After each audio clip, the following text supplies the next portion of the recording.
Libre d'être soi, les 4 piliers du retour à soi. Bonjour, je suis Mylène Muller, la créatrice de cette chaîne YouTube. Je suis coach et formatrice en développement personnel. Et dans cette vidéo, j'aimerais aborder cette thématique, oser être soi, la liberté d'être soi, l'authenticité également. Comment retrouver en fait ce chemin vers soi, le soi avec un S majuscule. Pour moi, il y a vraiment 4 grands piliers dans ce cheminement et je voudrais vous les partager dans cette vidéo.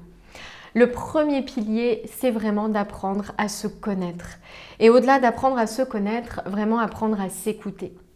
Alors bien souvent, dans ce chemin de la connaissance de soi, il y a quelque chose qu'on évoque en tout premier lieu ou en première place, c'est la notion de valeur. Je me suis aperçue que cette notion de valeur est vraiment mal comprise et qu'en fait, elle est assez révélatrice de ce qu'il y a pour moi normalement dans ce premier pilier et qui bien souvent est laissé de côté. C'est se libérer du mental, se libérer de l'association très forte que l'on a à notre mental qui tourne, qui mouline, qui fait beaucoup de choses, qui est un outil formidable. Mais le problème, c'est quand on s'associe à ce mental, eh bien, on perd de vue qui l'on est vraiment. On s'associe à une toute petite part de nous-mêmes qui est en plus très fluctuante et difficile à suivre. Donc premier pilier, c'est vraiment apprendre à se connaître, identifier ses valeurs, mais pas des valeurs au sens moral, ce qui est bien ou pas bien, comme l'honnêteté, la rigueur, etc., la fidélité, mais plutôt des valeurs comme, je dirais, émotion, mais avec un point d'attention, mais ce qui me fait vibrer, en fait, au-delà de tout, les moments où je me sens vraiment exister, vraiment vibrer, vraiment être vivante, vivant. Donc c'est vraiment pour moi le premier point, c'est se connaître. Et donc pour prendre une distance avec ce côté valeur morale, ce côté injonction, il faut prendre une distance avec ce mental. Et petit à petit, écouter ce qui se passe au-delà. C'est-à-dire prendre un temps de recul, se connecter à l'espace qui existe entre moi et mes pensées, entre moi et mes émotions. Les émotions, c'est juste des manifestations, on va dire un peu plus denses, un peu plus physiques de nos pensées, qui se traduisent donc par des choses physiques. C'est toujours associé à des pensées, ces émotions. Et tout ça, ça fluctue énormément. On en fait l'expérience dans une journée, on a des dizaines de milliers de pensées.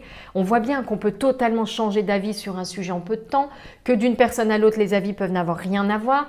Et donc, il y a de la place à un moment donné. D'ailleurs, on dit que nous sommes constitués de beaucoup plus d'espace que de matière et je crois que les pourcentages sont assez impressionnants. Dès qu'on va dans l'infiniment petit, on retrouve des distances entre les particules qui sont semblables à celles qui séparent les planètes dans le système solaire ou les étoiles. Donc on est vraiment sur une idée d'espace. Il y a de la place. Et donc ce premier pilier, se connaître et donc s'écouter, c'est vraiment aller se connecter à cet espace-là. Parce qu'on se rattache en fait à ces tout petits points de matière comme étant nous, on s'accroche à ça. Et donc vraiment l'idée d'aller prendre du recul sur ça. Deuxième grand pilier pour être libre d'être soi, pour aller trouver cette liberté, cette authenticité, cette nature de l'être, c'est vraiment pour moi ce que j'appelle se valoriser ou choisir l'amour. C'est-à-dire se connecter à ses forces, voir ses talents, voir ses intelligences, voir ses qualités également. D'aller voir en soi ce qui est beau, ce qui est agréable, ce qui est bon. Vraiment d'aller se connecter déjà à tout cela. Alors dans un deuxième ou peut-être 10e temps de son cheminement, on prendra de la distance aussi avec ça. Mais je crois vraiment que quand on commence ce chemin vers cette liberté, c'est important d'aller retrouver ces éléments-là parce que bien souvent, on est dans un tel dialogue négatif avec soi. Alors, j'aime pas négatif et positif, mais on va dire un dialogue plombant, freinant, qu'on va en fait se mettre des bâtons dans les roues et tout simplement, on va même pas réussir à cheminer. Parce qu'il faut quand même aller se connecter à une force, à un élan, à une source de motivation. Et si on n'a que ce dialogue négatif qui nous dit toute la journée qu'on est nul, eh bien ça va être très compliqué en fait de réaliser ce cheminement. Donc pour moi, là, il y a vraiment une étape qui est importante, un deuxième pilier, qui est vraiment celui de choisir l'amour. C'est-à-dire choisir de porter sur soi, sur le monde, sur les autres, un regard aimant. Encore une fois, pas positif, mais un regard aimant. Voilà, un regard qui voit la lumière plutôt que de ne voir que ce qui ne va pas. Donc ça pour moi c'est vraiment le deuxième pilier de ce cheminement. Le troisième pilier du cheminement, et il est très important parce qu'on peut aussi tomber dans des pièges si on ne fait que le deuxième pilier à fond. Et ça, j'ai également tendance à le voir beaucoup. Des personnes qui du coup passent leur temps à essayer de voir le bon côté des choses, ce qui est positif, ce qui est agréable. Et là, on va tomber dans les écueils de la pensée positive qui ignore toute une part de l'être et qui est en fait simplement une sorte de mental qui se réapproprie son cheminement, mais qui refuse de voir certaines choses. Et à un moment, on est très vite bloqué en fait dans son cheminement quand on ne fait que ça. Le troisième pilier pour moi, c'est vraiment accueillir. Alors je dis accueillir la peur, c'est en fait accueillir toutes ces zones d'ombre. C'est-à-dire oser regarder ce qui n'est pas beau, ce qui n'est pas agréable, ce qui n'est pas dit positif. Ça va être des croyances qui me limitent, ça va être des émotions difficiles, désagréables, des réactions disproportionnées, des moments où je ne m'aime pas a priori. C'est vraiment d'aller accueillir tout cela. Également, ouvrir les bras à ces épreuves de vie et se dire que peut-être ça a un sens. Et si ça avait un sens, quel serait le sens de tout cela? Donc vraiment d'ouvrir les bras à tout ce qui est plus obscur, tout ce qui est moins reluisant, entre guillemets, et vraiment s'exercer à accueillir cela. Pour accueillir cela, il va falloir en revenir au pilier 1, à savoir se libérer aussi du mental, voir l'espace, prendre du recul pour se connecter à cet espace, à cette liberté. Mais pour être libre, d'être soi pleinement libre, il faut oser en fait regarder toutes ces choses qui sont moins agréables, ces moments où je me mets en colère, ces moments où je ne corresponds pas à l'image à laquelle j'aimerais coller, ces moments où je n'incarne pas ma plus belle vision de moi-même.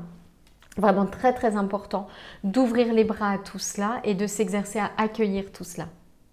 Et puis pour moi, le quatrième pilier de cette liberté d'être soi, de ce retour à soi, c'est vraiment un état d'esprit d'action, de passage à l'action, d'innovation, de curiosité, d'exploration.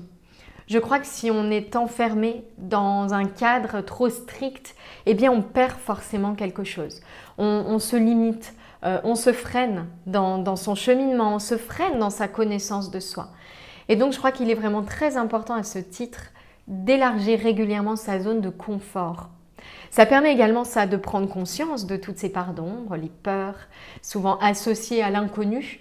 Et donc c'est vraiment un cheminement, je trouve, cet état d'esprit d'exploratrice qui va aider à accueillir les zones d'ombre, qui va aider à se découvrir aussi de nouveaux talents, de nouvelles qualités, se confronter à autre chose, qui va aider aussi à explorer et donc se mettre à l'écoute de soi et donc qui va en fait un petit peu englober les autres piliers que j'ai évoqués.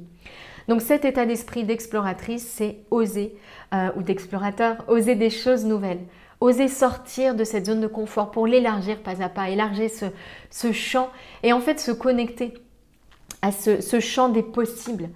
Donc à cette liberté, faire l'expérience de cette liberté par des petits pas, par des petites actions. Donc voilà pour moi quels sont les 4 grands piliers de cette liberté d'être soi, de ce retour à soi. Et ces 4 piliers, ça correspond vraiment à mon approche qui est celle du coaching de l'alignement au projet, qui est un coaching qui a un fil directeur autour de cette boussole de l'alignement, puisque l'objectif est vraiment d'aller au cœur de l'être et ça passe vraiment pour moi par ces 4 grands piliers et également 4 clés qui sont associées à ces 4 piliers. Si ça vous intéresse, que ça résonne et que vous voulez en savoir plus, je vais mettre un lien vers une formation que j'anime qui dure à peu près 2 heures, pendant laquelle j'explique vraiment quelle est cette approche, en quoi elle est différente du développement personnel peut-être classique, quels sont ses piliers, quelles sont ses clés. Je reviens avec des pratiques sur ces différentes notions. Et puis je vous présente notre formule d'accompagnement payant avec du coaching collectif, éventuellement du coaching individuel et une formation aux outils d'auto-coaching autour de cette approche du cap. J'espère que cette vidéo vous a aidé, vous a donné des pistes pour avancer vers cette liberté d'être vous-même. Je vous souhaite une très belle mise en application, mise en pratique de tout cela.